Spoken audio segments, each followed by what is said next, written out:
Have you ever been trusted with something so big it changed the way you saw yourself? Claire Hastings was just a quiet executive assistant in a steel and glass tower of power, until one night her billionaire boss called her into his office, locked the door, and asked her to help stop a betrayal that could collapse an entire company.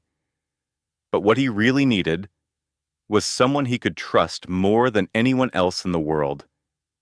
Claire said yes, not knowing it would drag her into a world of espionage, deception, and dangerous secrets, not knowing it would put her heart on the line. What would you do if the person you trusted most was also the one hiding the biggest lie? This is not just a story about power or betrayal. It is about the moment when everything changes, and a woman must choose who she is, when no one else can decide for her. Stay with us. You will not forget Claire Hastings.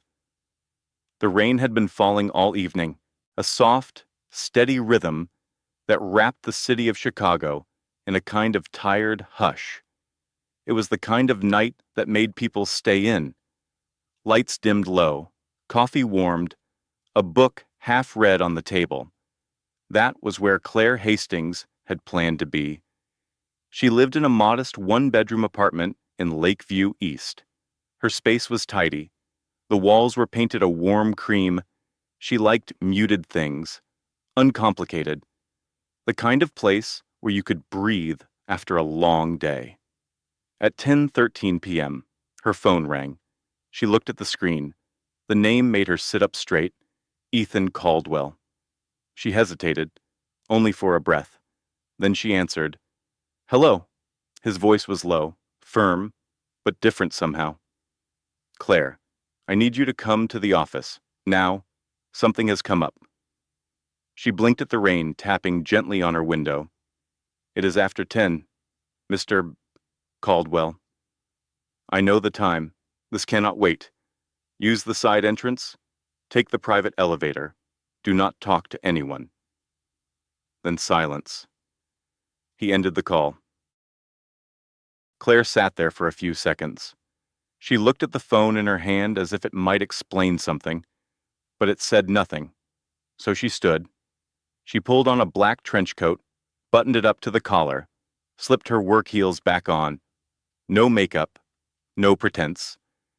She grabbed her purse and her keys and stepped into the hallway.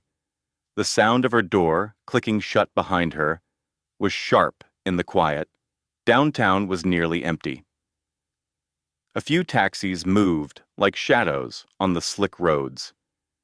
Her cab driver did not speak, and she was grateful. She had questions, but none of them were meant for a stranger. When she reached Caldwell & Co., the building loomed against the night sky like a cathedral of glass and ambition. Claire had worked there for almost 5 years.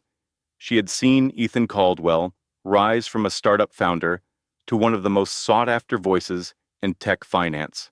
He was brilliant, demanding, private, and someone she had kept a careful distance from, until now. The side entrance was unlocked, just as he said. Inside, the lobby was dim. The main lights were off, leaving only the soft glow of emergency panels.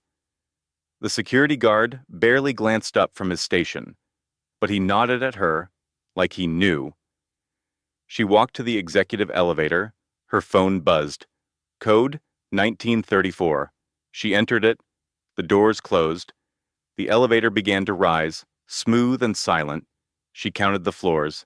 37, 38, 40. Her heart beat harder with each one. When she stepped out on the top floor, everything was still. Too still.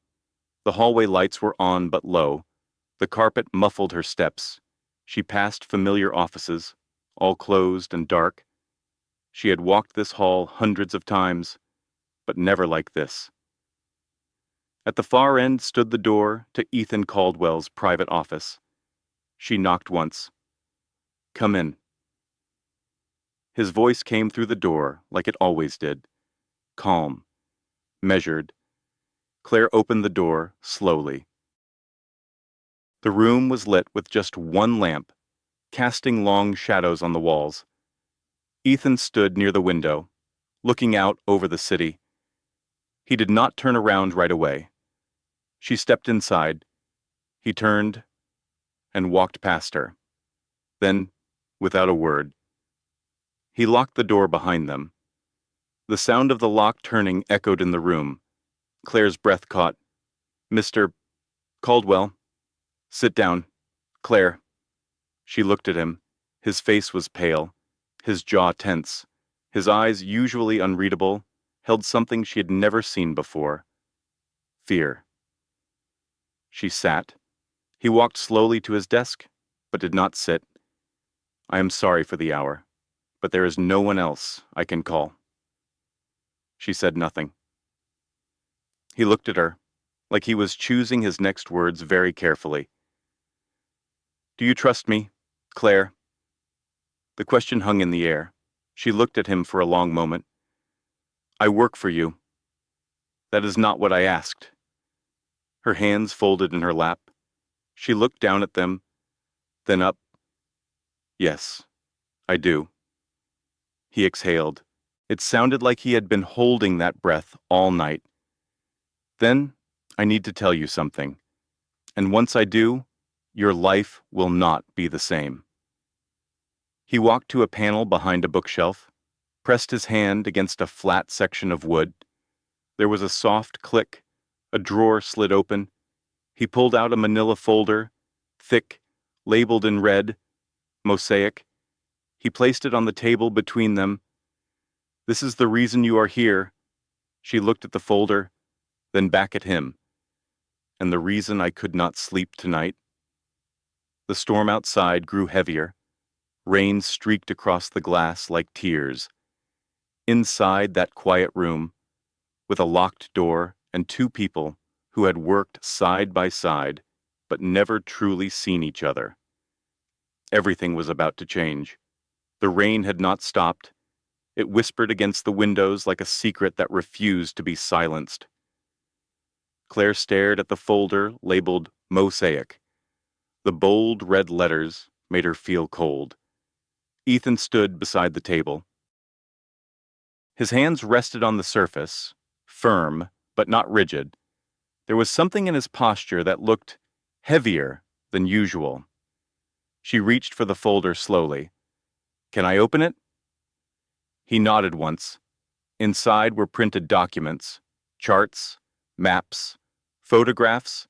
None of them made immediate sense, but the names, the signatures, the dollar signs, they made her chest tighten. She looked up. "What is this?" Ethan walked to the window, again. The back of his suit jacket caught the lamplight, but his face was lost in shadow. "Mosaic is a project we developed in complete secrecy. Not even our board knows the full scope." Claire turned another page. "What does it do?" "It watches money, in real time, on a global scale." She blinked. "You mean, like fraud detection?" Ethan shook his head. "No, not just fraud. Mosaic uses adaptive machine learning. It can trace market manipulation, artificial trades, false indexes, even government-backed laundering. If someone moves money with the intent to deceive, Mosaic can see it, even before the banks do." Claire sat back slowly. That kind of power, it was beyond anything she had heard of. She looked at one document with a heat map of financial activity across 6 countries, dated 3 days ago. "Why are you showing this to me?" Ethan finally turned around. His face was pale, his eyes darker than usual. "Because someone is trying to steal it." The words felt like ice on her skin. He walked toward his desk, opened a drawer, pulled out a second folder. He placed it beside the first. Inside were photographs, black and white, surveillance shots. Claire looked at them. A man in a gray suit, a woman with a briefcase, another figure standing near the elevator, all familiar spaces in their office building. "Who are they?" Ethan's voice dropped lower. We do not know all of them. Yet, but they have appeared multiple times. No appointments, no records, no digital trail. They are good at hiding. He pointed to a still image from the building's parking garage. That man was seen following one of our analysts. She quit the next day. Claire kept flipping the pages, each one heavier than the last. And you think someone from inside is working with them? Ethan nodded. Yes. She looked up at him. And you brought me here for what, to warn me? He sat down for the first time. No, I brought you here to ask for your help. Claire frowned. Help with what exactly? Ethan leaned forward. His elbows rested on the desk. He looked directly into her eyes. I need someone I can trust. She said nothing. He waited. Then he added softly, and I trust you more than anyone else here. Claire blinked, surprised by the weight of those words. Why? His gaze did not move. Because in 4 years, you have never made a move that served yourself over this company. You see things others miss. You do not play politics. You keep your word. He paused. And because, when I hired you, I had you vetted. Claire stared. You what? Ethan remained calm, but his voice had lost its usual sharpness. I had you background checked, not just your resume, everything. Her stomach dropped. You investigated me. It was not personal. I needed to be sure. Her mouth felt dry. Sure of what? He looked down for a second, then back at her. I knew Mosaic would change everything. I needed someone on the inside who had no hidden loyalties, no silent ambitions, someone clean. You were that person. Claire leaned back. The chair creaked softly. She felt like the floor beneath her was shifting. So, all this time, I was not just an assistant. He hesitated. No, you were more than that, even if you did not know it. She looked down at the photos again. People in corridors she knew by heart. The idea of betrayal walking through those halls made her feel something she had not felt in years.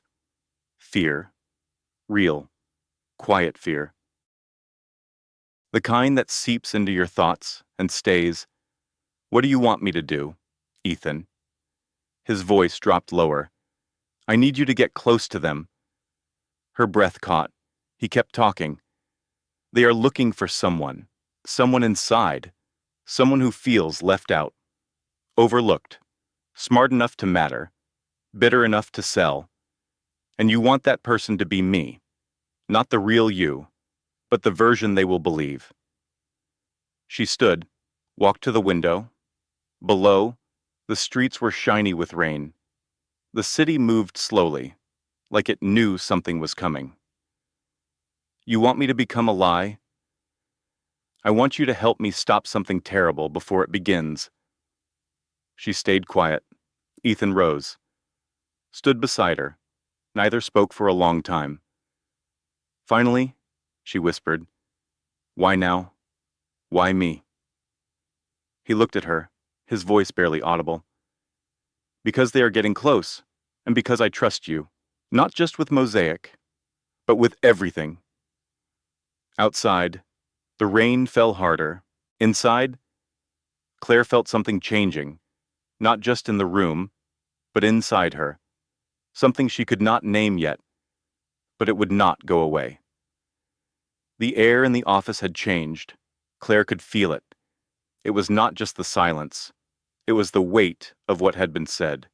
The folder, the photographs, the trust Ethan claimed to have in her. She stood by the window, hands folded in front of her.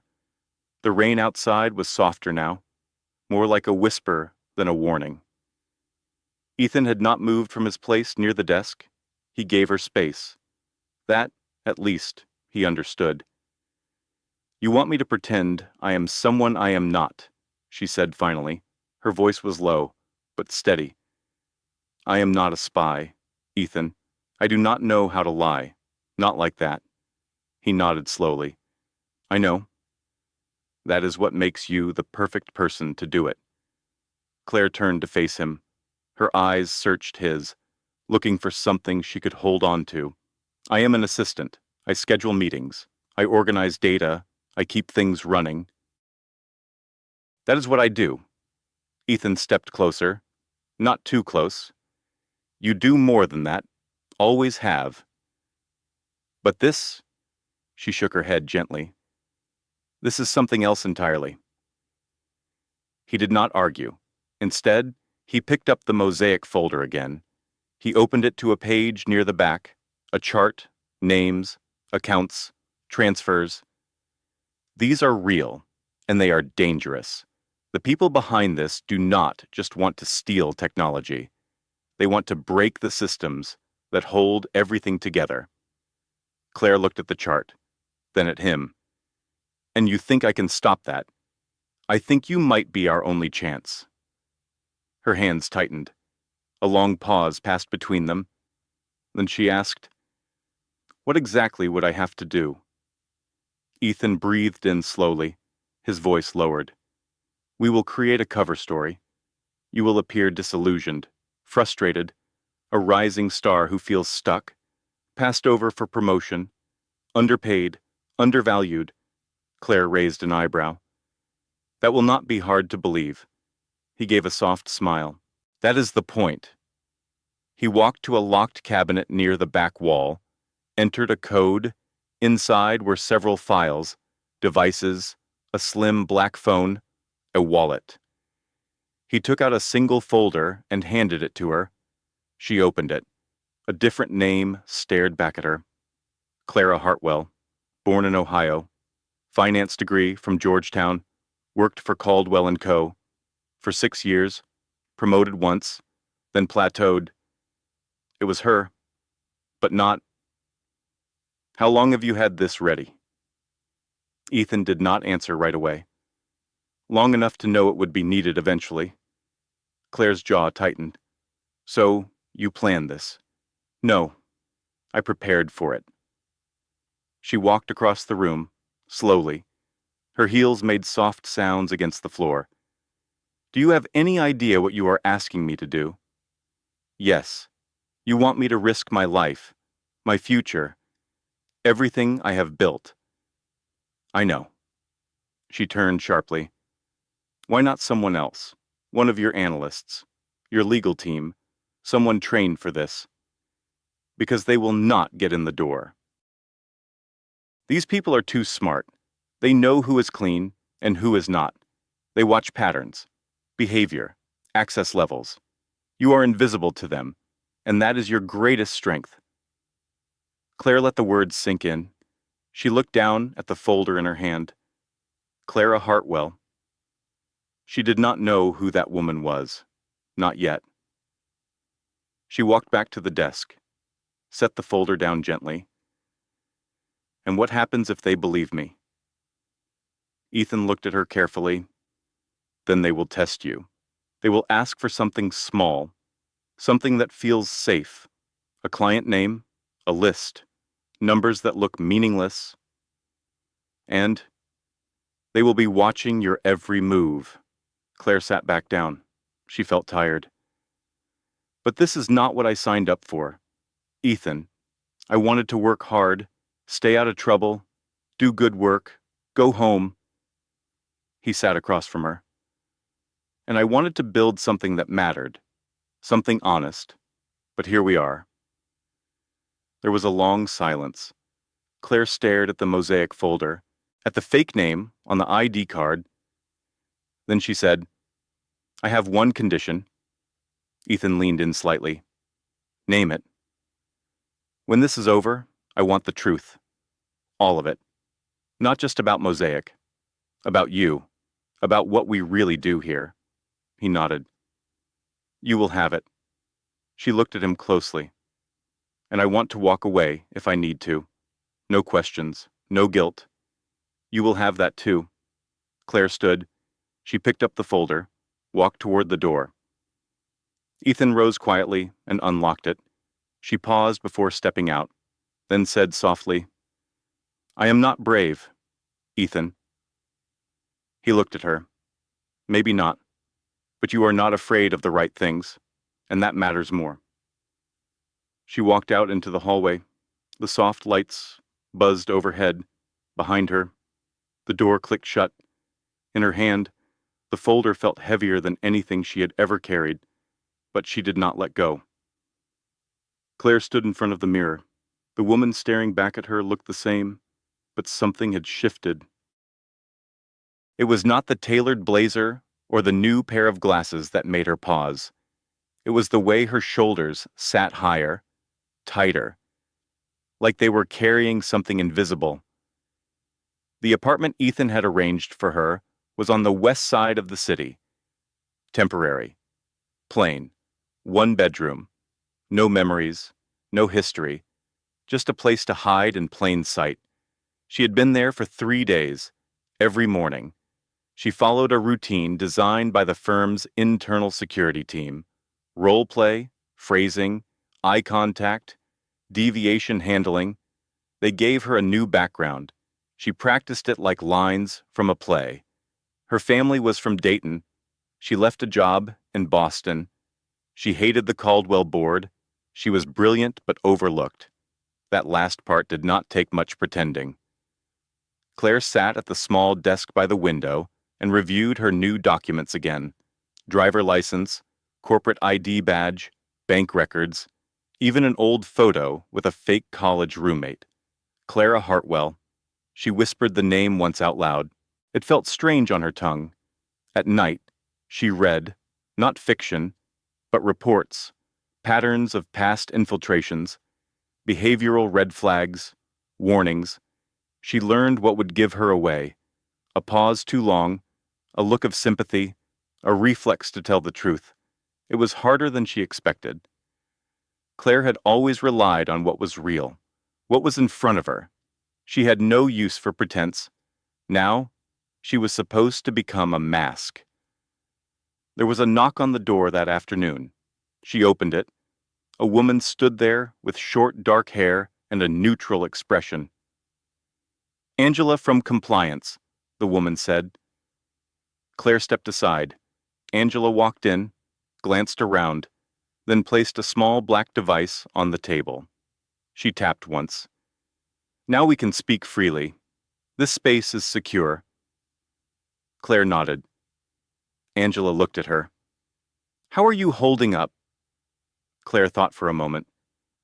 "I am tired." Angela's mouth twitched slightly. "Good. That means you are thinking. Not everyone does." She sat down on the edge of the sofa and crossed her legs. "We start light. One meeting. Casual. A known recruiter will approach you. You do not chase them. They chase you. Clear. Clear." Angela handed her a folder. Inside was a profile. Sebastian Rourke, a man in his late 30s, sharp suits, Ivy League smile, a record too clean to be real. He works through whispers, always testing the ground. If he believes you are real, the others will follow. Claire studied the photo. He had that look, the kind of man who remembered everything you said, even the things you did not mean to say. Angela stood. "You have 48 hours. Dress like you want something, but not too much. Let him ask questions. You do not volunteer anything unless he earns it." Claire nodded. Angela walked to the door. She paused. "And Claire?" Claire looked up. "You are not Claire anymore. You know that, right?" "I know." Angela left without another word. Claire sat in silence for a long time. The city outside her window was glowing under the late afternoon sun. Children ran through sprinklers on the street below. Someone laughed down the hall. Life continued, as if everything was normal. She walked to the mirror again, brushed her hair back, practiced a smile that looked a little more tired, a little more bitter. She whispered the name again. Clara. She did not recognize the sound. That night, she wrote in a small notebook, something she had started doing to hold on to herself. Day 3, still me, I think. But she is getting closer. She waits in the mirror, in my voice, in how I speak about things I used to love. I wonder how far I can go before I cannot come back. She closed the book, turned off the light, and for the first time since this began, she dreamed of nothing at all. The hotel bar was quieter than she expected. Dim lights, soft jazz, humming low from ceiling speakers.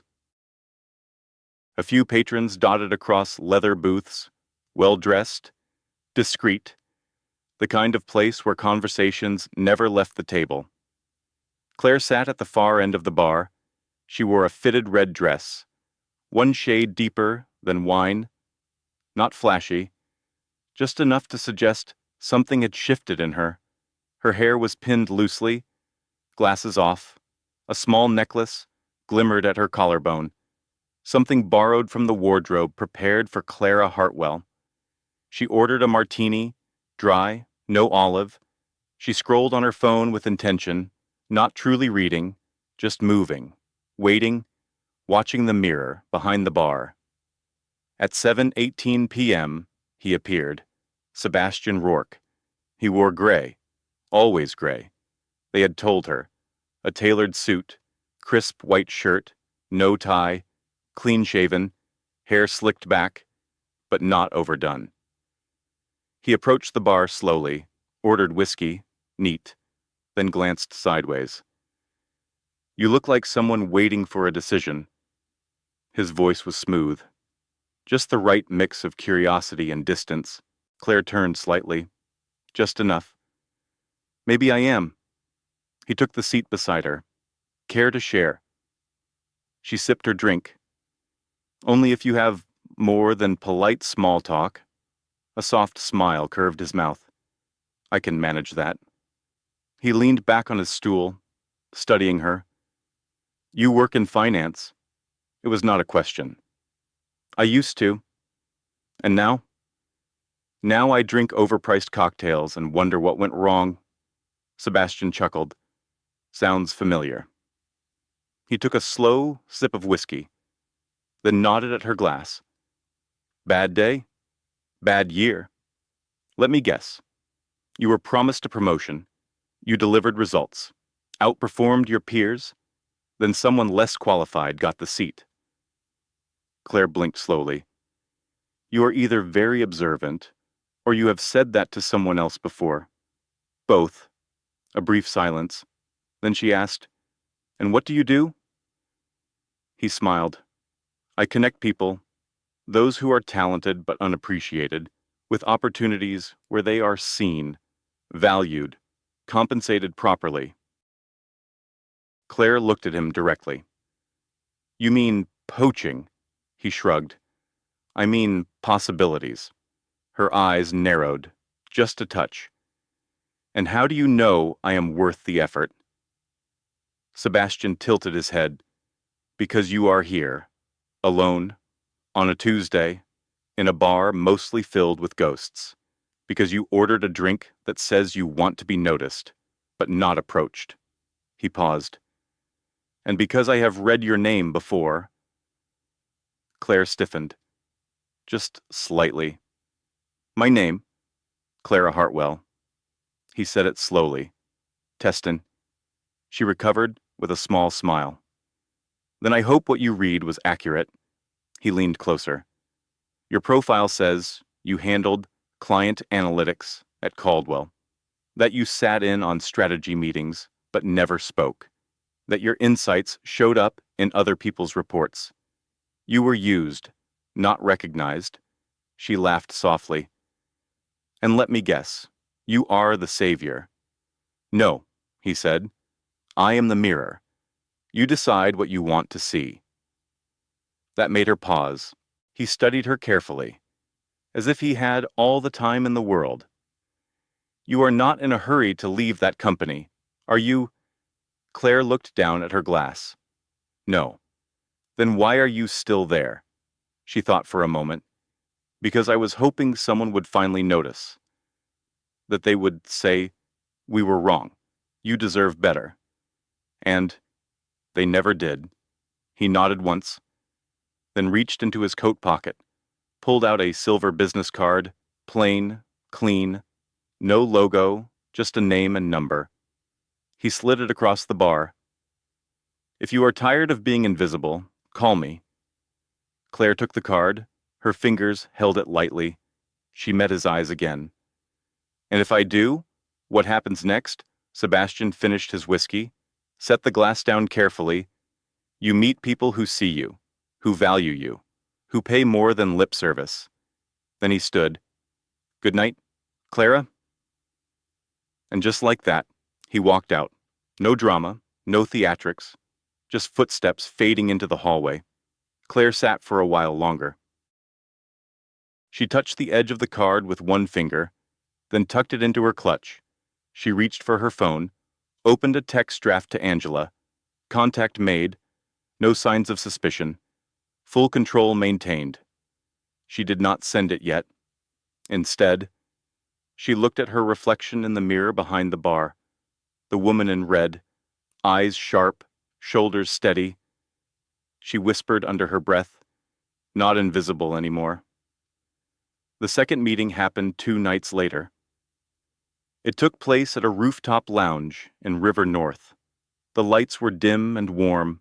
Golden strands hung above them like lazy constellations. Music played low in the background. It was not jazz this time, just soft notes floating like mist. Claire was still Clara Hartwell. She arrived 10 minutes early. Her blouse was black silk, elegant, intentional.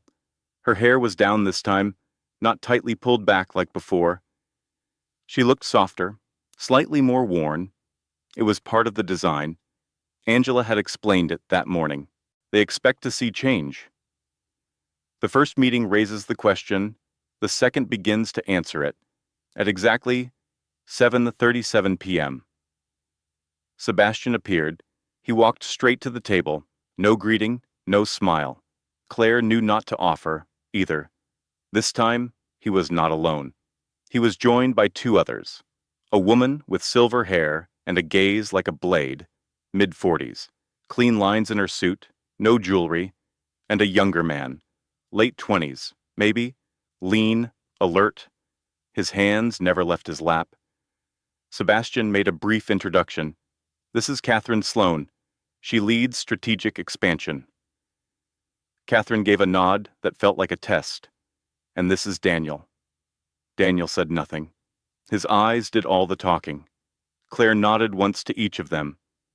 The conversation started light. Trends in finance, the shift in corporate culture, things anyone could find in the news. But the tone changed quickly. Catherine tilted her head. Tell me, Clara. Why now? Claire met her eyes. Because I waited for things to change. They did not. That sounds like disappointment, Catherine said. Not anger. Claire held her gaze. Anger was last year. This is something else. Sebastian leaned forward, his voice quiet. Then tell us. What do you want? Claire took a slow breath. I want my work to matter again. I want to stop giving away my best ideas to people who see me as a support beam, not a builder. Daniel finally spoke. His voice was cold, but curious. That sounds like someone ready to burn bridges. Claire raised one brow. Some bridges need to burn. That is the only way you see what is on the other side. The table went quiet. Then Catherine smiled. But it was not warm. It was precise. We may have a small task. Consider it a trial. Claire leaned forward. Just slightly. I am listening. There is a list, Catherine said. Names of Caldwell's defense clients. Just a snapshot. Contract values. Nothing classified. Claire kept her face still. Why that list? We are studying movement. Internal patterns. This data could clarify a few things. Claire gave the answer Angela had prepared her for. I do not have direct access, but I can get close. I know who to talk to. Sebastian nodded once. That is enough for now. Daniel reached into his jacket. He placed a single business card on the table. It only had a number. Claire picked it up, slipped it into her purse. After that, they talked about lighter things. Who was merging with whom? Which company had made an embarrassing investment? They laughed, sipped wine, but Claire felt it. The shift. She was no longer on the outside. She was inside something now, something bigger, and she could not see all of it. That night, back at the apartment, she sat with the lights off. The silence was not peaceful. It was heavy. She opened her notebook, the one with the soft gray cover. Day 7. I watched myself lie tonight. I watched them believe me. And worse, I felt good about it. There is a thrill in being heard, in being needed. I do not miss my old desk, but I do miss being someone I recognize. She closed the notebook. Her phone buzzed. It was a message from Angela. They bought it. Good work.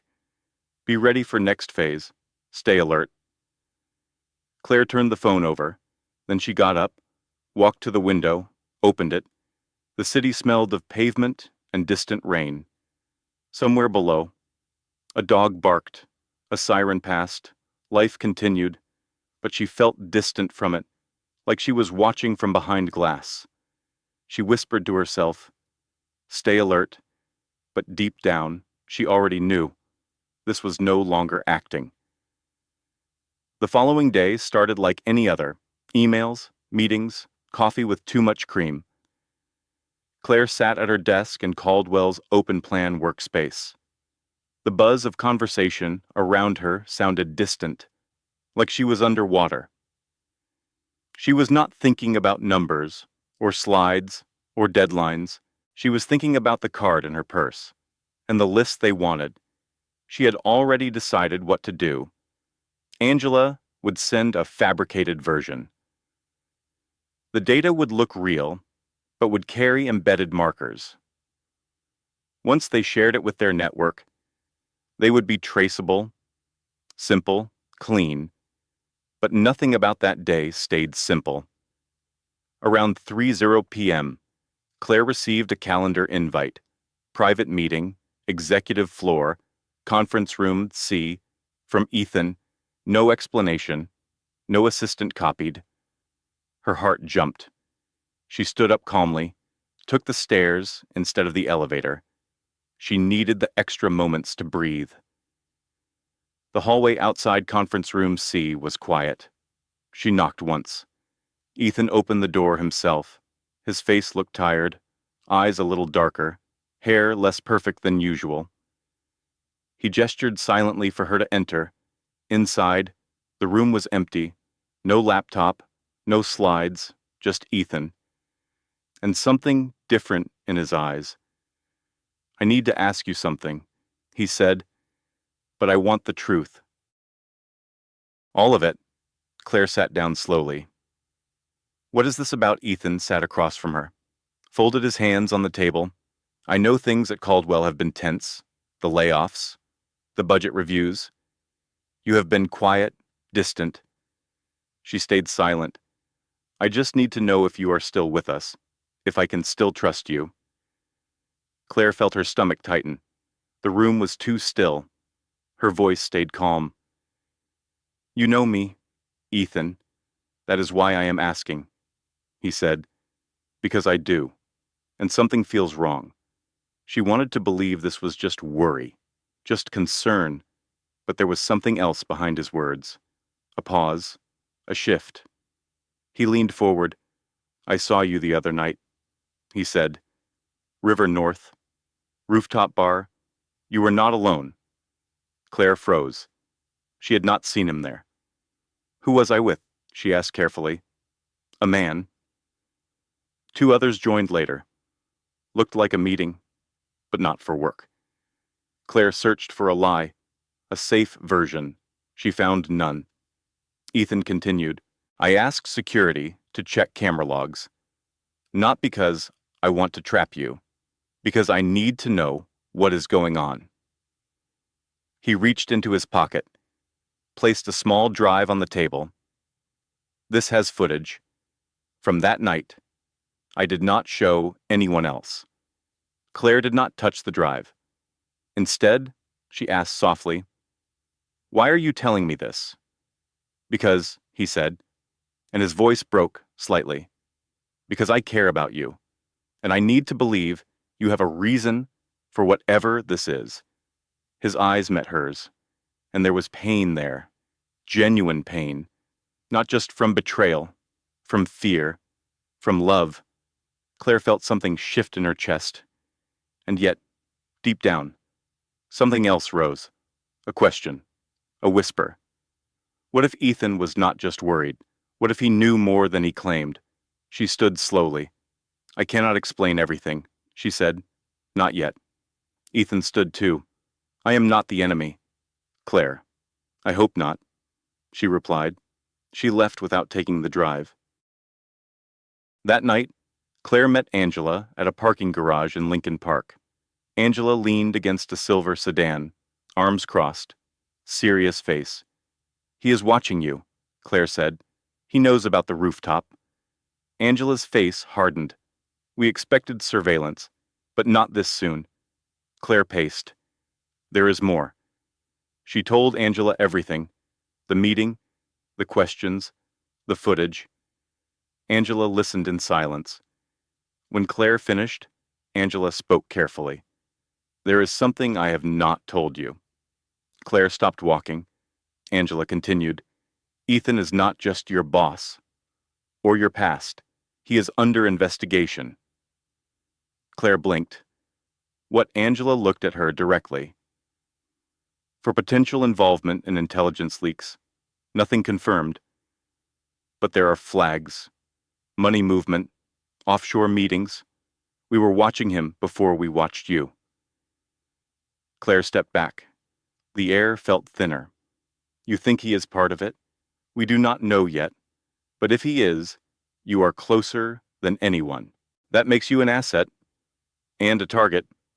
Claire said nothing. Her mind spun. Was it possible? Was Ethan part of the network she was infiltrating? Or was he being framed? She looked at Angela. I need to know the truth. About him. Angela nodded once. Then find it. Later that night, Claire walked the city alone. No disguise, no cover story, just herself. She remembered his voice. I need to believe you have a reason. She did. But now, she needed a reason to believe him. The next morning came quietly. Gray light leaked through the curtains. The air smelled like toast from someone's kitchen nearby. City sounds stirred below buses braking, heels tapping on pavement, life moving. Claire had not slept. She sat at her small table, a chipped coffee mug in her hands. The coffee had gone cold. The drive Ethan left still sat in front of her, unplugged, untouched. Her fingers hovered over it for a long moment. Then she pushed it away. Some things could not be unseen. But the choice was not hers, alone anymore. Angela had made that clear. Ethan was not just a question mark. He was a suspect. And Claire was the only one close enough to confirm it. She took a long breath, got dressed slowly, picked a dark navy blouse, her quiet armor, put on flats instead of heels. She wanted to move easily, quietly. Then she walked to Caldwell headquarters, past the same coffee truck, past the same receptionist. Nothing outside had changed, but inside, everything had shifted. Ethan's office was on the top floor, glass panels, warm wood, a view that made the city feel small. He was already there, reading, or pretending to. He looked up when she entered. There was something tired in his smile. Claire. She said nothing, just closed the door behind her. No one else was there, just them, and everything between them. You knew they were watching me, she said. It was not a question. Ethan did not flinch. Yes. That single word hit harder than she expected. Why did you not say anything? Because I did not know if it was true, he said. Still do not. Claire stepped closer. But you suspected? He nodded. They approached me months ago, quietly, said there were patterns in our contracts, flags, they wanted to monitor. I agreed, figured it would clear itself, and if it did not, she asked. Ethan looked at her, then said slowly, then at least I would know who I could trust. Claire felt heat rise in her chest. So you tested me. No, I watched you. That is different. No, Ethan, it is not. Silence stretched. Ethan stood and walked to the window, hands in his pockets, shoulders stiff. I made choices. Maybe bad ones. Maybe necessary ones. Claire's voice shook slightly. Are you selling our tech to unauthorized buyers? Ethan turned. His face was unreadable. I approved gray area deals. Nothing illegal. Nothing dangerous. Define gray area. Government adjacent, intelligence related. Nothing I would not defend. She stared at him. So you are saying, what that your hands are mostly clean. He took a step forward. I am saying that I tried to protect what I built, and I never lied to you. Claire swallowed. But you did not tell me the truth either. Ethan's voice dropped low.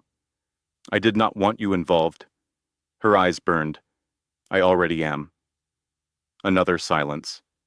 He moved closer, reached for her hand, but she stepped back, not angrily, just slowly. I do not know who you are anymore, she said. Ethan looked like she had struck him. Then his expression hardened. Maybe you do not want to. That was the final cut. She turned to leave, but he spoke again, softly. Claire, please. She stopped, waited. I did what I thought was right, he said, but if you think I have crossed a line I cannot return from, then I will not stop you from walking away. Claire turned around, looked at him, really looked. Not the mentor, not the man she once loved, just a person, flawed, brilliant, and maybe broken. Her voice was quiet. I do not know what I believe anymore, but I am tired of half-truths. She walked out without another word. That night, she met Angela in the park near the Riverwalk. Angela handed her a small envelope. This came through a secure source. Foreign transfers, offshore accounts. Ethan's name is linked. Claire opened the file, stared at the numbers, the routing codes, the dates, and then one name, Catherine Sloan, the silver-haired woman from the rooftop meeting. Angela spoke, softly. They are connected. The meeting was no accident. Claire closed the file. Everything inside her trembled.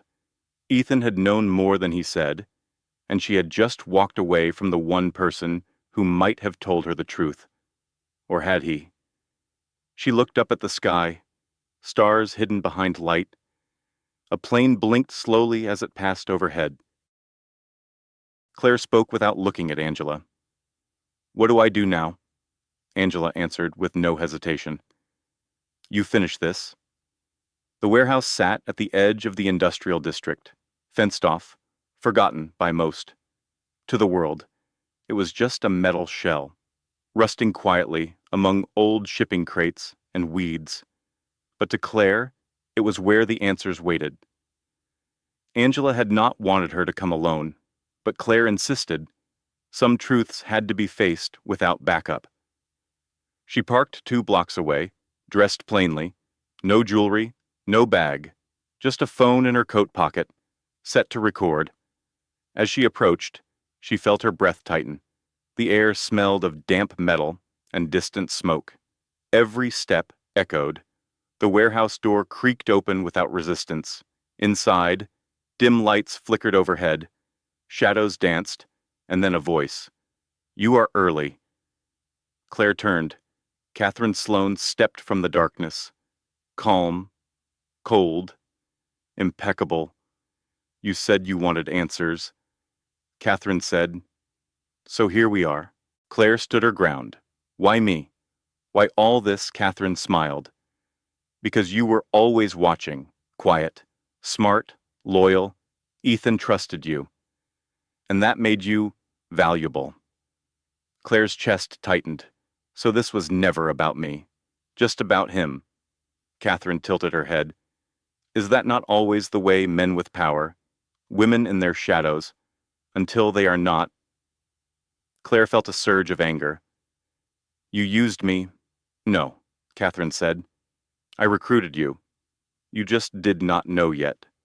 Behind her, two figures emerged. One of them was Robert Hale, a former board member who had resigned quietly 2 years ago. The other was a woman Claire did not recognize, but her stance was military, controlled. Claire took a step back. "You cannot scare me." Catherine nodded. "I do not need to. You are already scared. Not of us. Of what you are becoming." Claire blinked. "What does that mean?" Robert stepped forward. "It means you are like us. You see, the system is broken. You see how power really works." The unknown woman spoke next. Her voice was clipped. "You think Ethan is a hero? He sold Guardian Core to a foreign ally last year. The modified version, yes. But it opened the door." Claire shook her head. "No, he would never." "He already did," Catherine said. She tossed a thin folder toward Claire. It landed at her feet. Inside wire transfers, contracts, encrypted messages.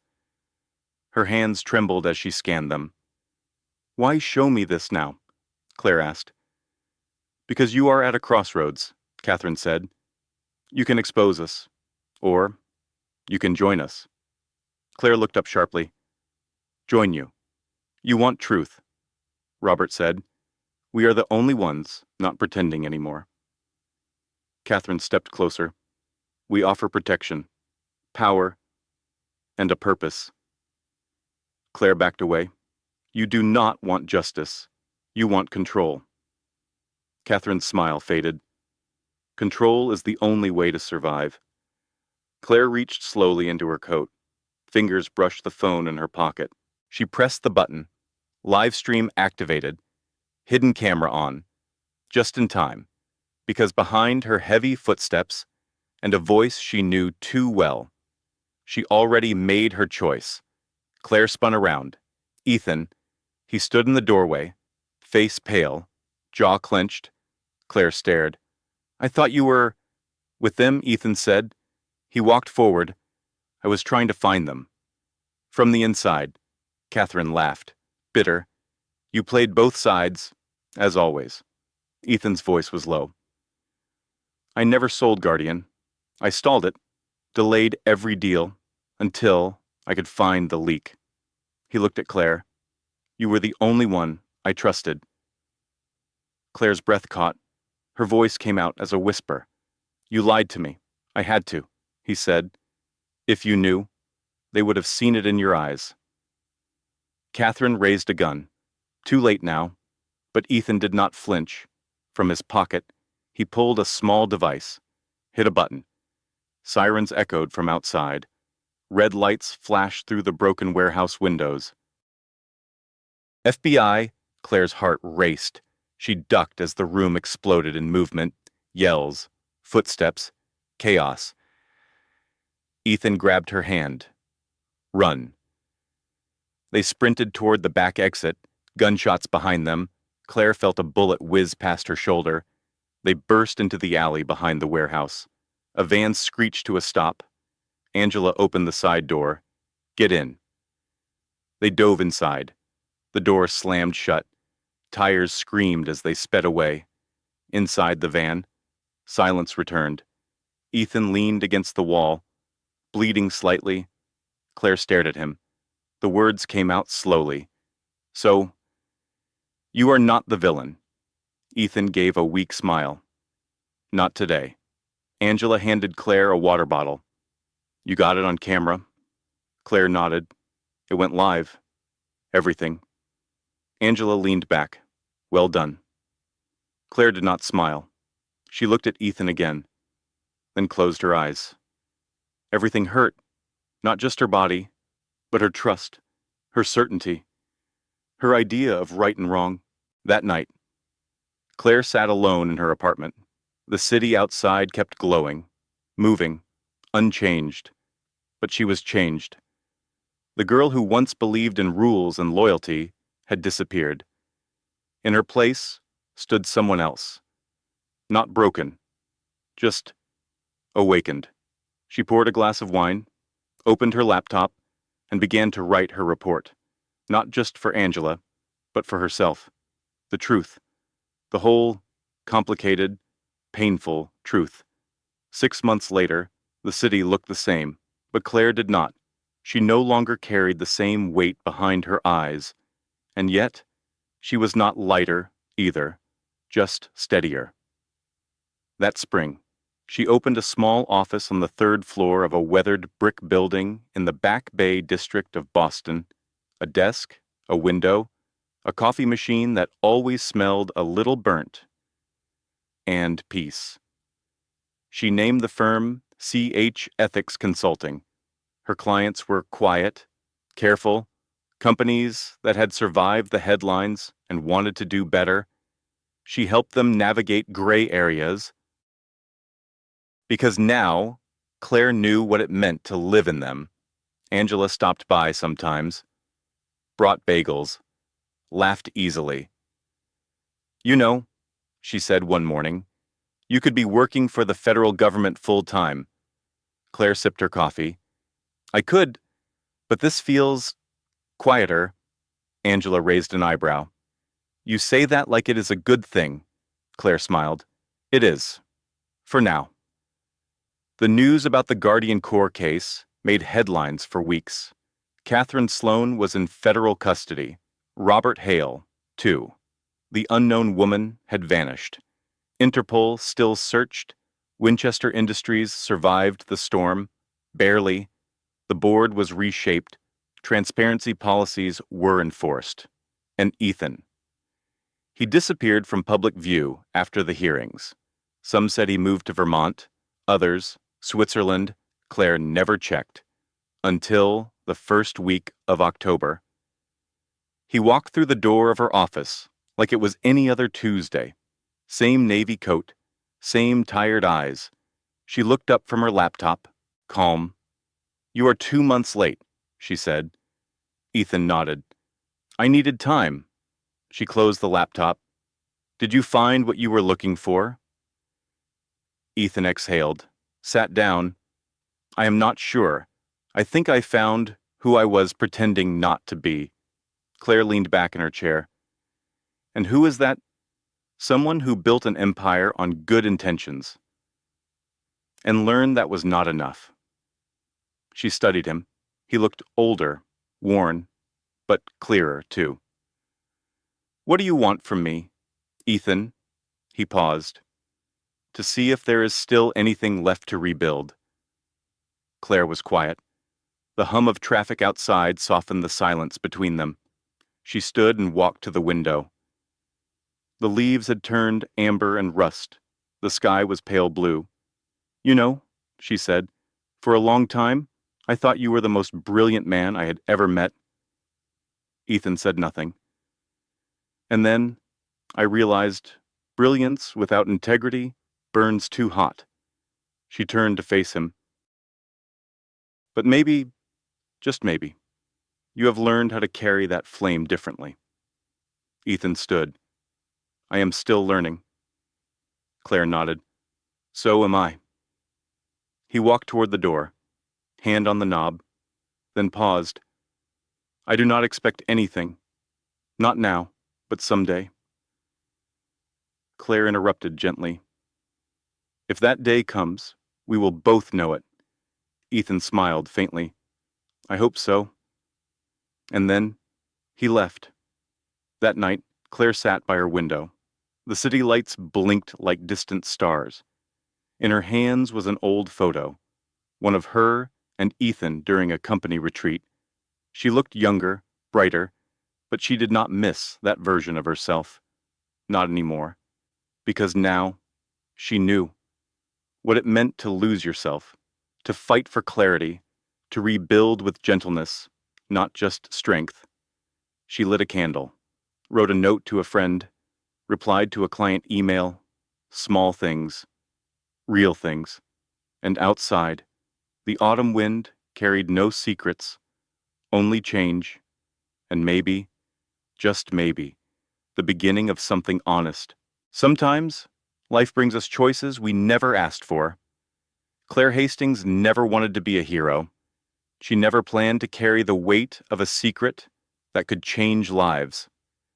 But when the moment came, she said yes, not because she was fearless, but because she knew who she wanted to be. In life, we all face moments like this, moments that ask us to choose between safety and truth, between silence and integrity. This story is not just about danger or love. It is about courage, the quiet kind, the kind that happens when no one is watching. It reminds us that trust is fragile, that power without principle is dangerous, and that sometimes walking away is the strongest thing we can do. No matter your age, it is never too late to choose what kind of person you want to be. Not the one others expect, but the one you respect when you look in the mirror. Because in the end, peace is not about having less to carry. It is about carrying only what matters. Thank you for spending your time with this story. If it touched your heart, if it reminded you of something real, please consider liking this video. Share it with someone who needs hope today, and subscribe to our channel for more stories that speak to the soul. Your support helps us keep telling what truly matters. From our hearts to yours, thank you.